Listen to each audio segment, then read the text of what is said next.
Tel Aviv berdepan malapetaka maut apabila 8 bayi dan kanak-kanak di negara haram itu dilapor maut akibat wabak campak. Dan ketika ini penularan virus itu semakin berleluasa dan ia membimbangkan pihak berkuasa kerana virus itu sangat mudah berjangkit. Ketika ini wabak itu sudah merebak ke 9 kawasan penempatan di seluruh Israel. Gelombang semasa yang pada awalnya tertumpu di kawasan kadar vaksinasi rendah seperti Baitul Maqdis, Bet Shemesh dan Bnei Brak namun kini dilaporkan sudah merebak dengan cepat. Ketika ini pihak berkuasa kesihatan berusaha mengekang penularan virus yang sangat mudah berjangkit itu.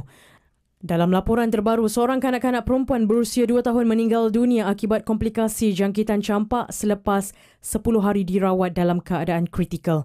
Kematian itu merupakan yang ke-8 sejak wabak tersebut bermula pada April lalu. Kementerian Kesihatan Israel mengesahkan bahawa kesemua mangsa maut tidak menerima suntikan vaksin campak dan berumur di bawah 2 tahun setengah.